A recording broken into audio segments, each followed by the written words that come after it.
All right, testing one, two, three. Good afternoon and welcome to Let's Talk About It. I'm your host, uh, RB Media, Rashad Bakir here, and I want to welcome you to my podcast. And what is this podcast? Let me get to a few questions that will introduce you. So, first off, why starting this podcast? I'm starting really this podcast to use this platform to talk about things that I'm passionate about and topics that many people have asked me to talk about. And because they respect what I have to say, I am here presenting this. Now, this has been a process for me for sure. Um, I'm not new to hosting a show or doing anything relative to media. And without getting into my long history with that, I just wanted to just kind of open the floor up just to really get into a few things that I'll be talking about today with regard to the show. Now, the other question here is why did I choose the name Let's Talk About It? Well, simple enough. Let's talk about it. That's what I'm going to do. And I'll get into the type of topics that I will want to address. There are certainly the theme of which is going to be positive orientated. So that's very important for me to give good food information that's positive, that's constructive, that's solution orientated. Simple as that. The topics are going to be topics of sports, general popular cultural issues, relationships, a little bit of history and culture, which is my forte, particularly in the academic sense, finance, and life and leisure things. So it's going to be a little bit of buffet of a lot of different things as I present them, but you hopefully will enjoy them as I build my audience. Um, let's see what else in here. So the themes again are going to be things that are very passionate, that are like very life and leisure orientated, as I said. And I want people coming away with each segment very positive and than what um, leaving very positively at the end of it, leaving with something that they learned, that they've been able to hopefully gain, get some different information with, and that's all I'm trying to do. So within that. Okay, so let's get right into it today. The first segment I want to open with, which has been a long way, I'm going to talk about college football. Okay. That's a big passion of mine, college football. I love college football more so than professional football. But I'll talk about professional football as well too, but not nearly as much. Now, of course, the big talking point of college football today is none other than Deion Primetime Sanders. Coach Prime at University of Colorado Buffaloes is doing his thing. I don't not know why. Well, I understand why, but it's not surprising to those of us who's in the know if you really have followed the long career, even professionally at least, of Deion Sanders uh, since his days from coming in to when he was introduced to us to the world at Florida State University uh, as a Seminole and the things that he did over there, and certainly what he did in the NFL as well as in Major League Baseball. But having said that, the Colorado Buffaloes were again were earth shattering to the college football world because no one pretty much knew what to expect, what the team was going to look like. We got a short glimpse of them during the spring game in back in was that April, and then what we heard, what was another earth-shattering eruption, was the number of players that left the program and the turnover. So those events, people were kind of scratching their head about not sure how can he put together a roster when he has so many turnover, uh, players. And so as we have seen, those new players that have came in there really showed up and showed out. And that's something to be proud about. Coach Prime and his staff They knew what they were working with. They had a plan. They executed that plan. Now, of course, more so on the offensive side, of course, the defense certainly is a work in progress. Now, there are still pieces to the puzzle with that roster that we still do not know about. There are players who didn't play this first week who I'm sure as the weeks come along, we will get to see them more of. So there are going to be some things with regard to this roster and the way they play that we will get privy to. And in my humble belief, I believe that he's setting up some things for these bigger, larger games that are awaiting on the schedule. Let's say Oregon and University of Southern California, particularly, because he will have those games back to back. And so, with each game, um, comes new scouting, comes more scouting of what your team looks like. What are your traits? What are your habits? What are the things that coaches can identify to try to exploit in game strategy? And so that's some of the things that we will have to find out. Now, as I'm recording this, the big game of the weekend for Colorado will be against University of Nebraska, which has been a long time rival of this of Colorado, going back to their Big 8 days, and then their Big 12 days, and then of course when both teams departed out the Big 12, Nebraska going to the Big 10 and Colorado going to the Pac-12, what became the Pac-12. Um, they have sparingly played, so they really haven't played too much. But I know in the last couple of meetings, Colorado has beat Nebraska. But this is a new era. This is a new day because you have new coaches, new players, and maybe a couple players, if that, have even played. I think they last played in 2019, so there will be probably even fewer non-players that even played in that last game. So, but it's going to be an exciting event of games. A lot of people going to be watching. I think it's probably going to be the highest rated game of the weekend, I believe, and it's going to rival some numbers with the NFL games, uh, give or take.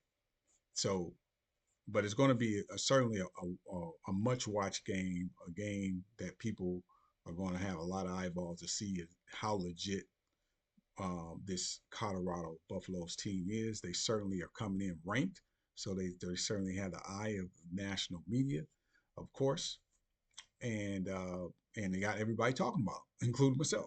So I'm looking forward to that. Now, and I'll give you my score prediction coming up as well too. Now let's go to the next biggest game, or the one of what was supposed to be the biggest game of the weekend, and that was matching up the University of Texas as well as Alabama Crimson Tide. This is pretty much a close, a top 10 type matchup, even though Texas just sits out the top 10 right now. But it's pretty much a top 10 matchup. Alabama's coming in ranked number three, and then you have Texas, University of Texas, are ranked around number 11 or so. So, but it's going to be a good matchup. Obviously, this game was these two teams met last year in Austin, so that was a close game that went down to the last second, and so people are highly anticipating that this is going to be a game that's going to be similar to that. We'll see. Certainly, Alabama will play it at home. They're going to have the home field advantage. They're breaking in a new quarterback, a quarterback who got some play last year. People have still question marks. Can he be a downfield passer? He certainly showed some things in the first game last week. We will see how he does against upper level competition, such what the University of Texas is going to bring. It's going to be an interesting matchup, certainly. Um, and I'll get into particulars of the game going through here. Similarly, like with Colorado, Nebraska. So let's go back to that first before I move on to some of the other games I want to talk about. So with Colorado, Nebraska, the game strategies are pretty easy to figure out. Okay, fairly easy to figure out for a reasonable football person who knows. What Colorado is going to do, obviously, they're going to want to keep the pace of the game going.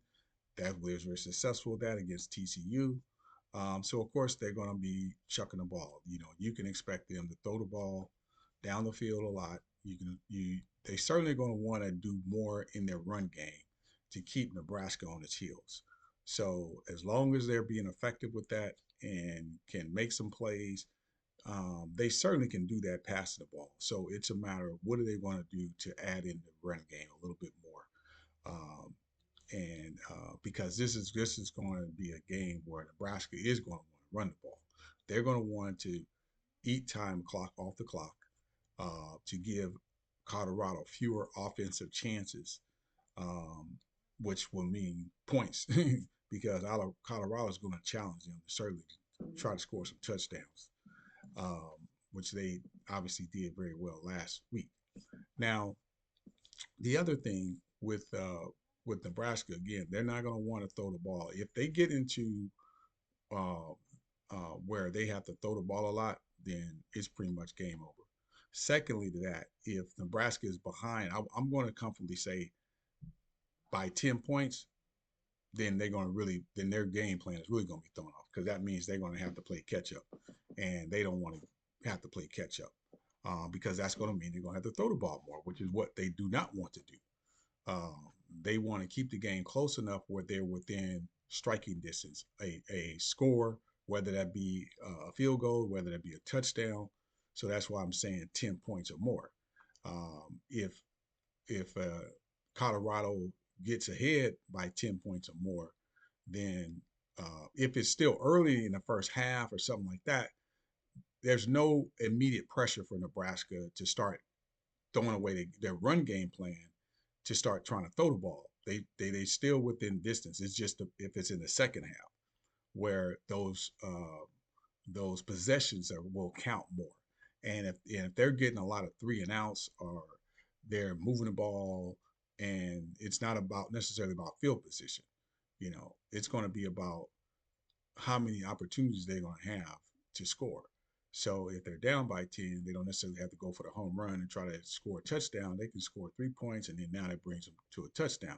And anything can happen. They can play field position a little bit, or they can try and be opportunistic and maybe try to hold them on a three and out, and then try to block a punt, or if they try to get good field position on a punt return.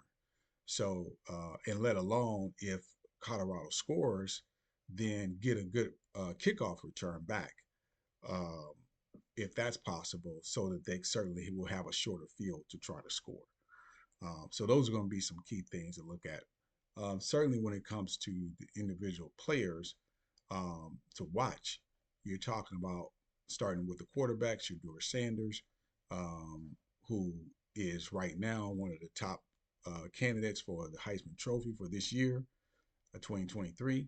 And then, of course, right behind him, or right neck parallel to him, is Travis Hunter, who we gotta find what is Travis Hunter's nickname because that guy th the something we're gonna have to figure out what is his nickname, his true nickname. We have to start shouting out to him because he is a do all everything player.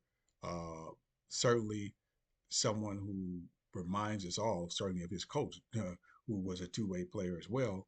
And then you got others who did it very successfully. Charles Woodson, notably out of the University of Michigan, who actually won a Heisman as a two-way player.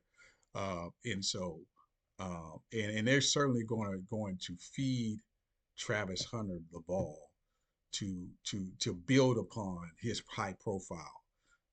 You can count on that. They're going to get the balls in his hands, and he's going. Now on the defensive side, Nebraska might try to throw away from him. I mean, like a lot of teams are going to do. They're going to try to limit him, unless they're coming at him on the run game. Now they might try to come to his side on the run game to try to work him, try to exhaust him, to wear him down. So he'll be less effective on the offense. That's what the strategy is. But we will see with that. Um, and my score prediction on that game, I'm going to go Colorado. I'm going to go Colorado 42, and I'm going to go Nebraska 17. 42-17 Colorado. Uh, it might not even be that close, but I'm going to be generous and say, and some of that's probably going to be, that's going to be some points that they get in garbage time, at that. So like the last minute, it might be 27 to 10 or 7 or whatever it is, and they just score a last minute touchdown on the second string or something like that. But we'll see. Now going back to the Oklahoma, I'm getting back to the Alabama Texas game. Again, similarly, like I said, Alabama is not going to want their quarterback, similarly like Nebraska. They don't want a shootout. They don't want their quarterback throwing the ball more than 20 times. Their comfortable sweet spot for the Alabama quarterback, like Nebraska quarterback, is somewhere between 14 to 17 throws. That's a general sweet spot for how much they want them to throw the ball.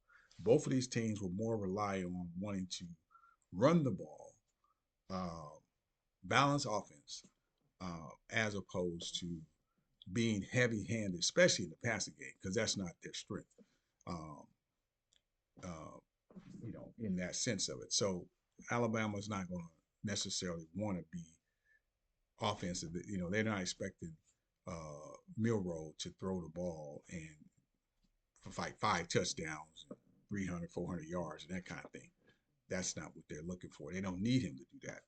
A couple hundred yards, a couple touchdowns, um, and get the run game going. And they're certainly going to use him in the run game because he's a deep weapon.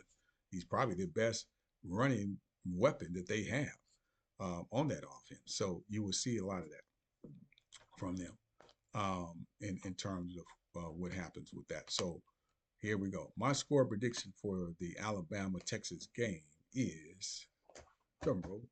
I'm going to go Alabama 24. I'm going to go Texas 20. Alabama 24, Texas 20. That's what I'm going with on that game. There you have it. So those are my big hitters for the week. And we will look at some more games coming up. Until next time, don't forget to hit that like button, and we will talk with you soon.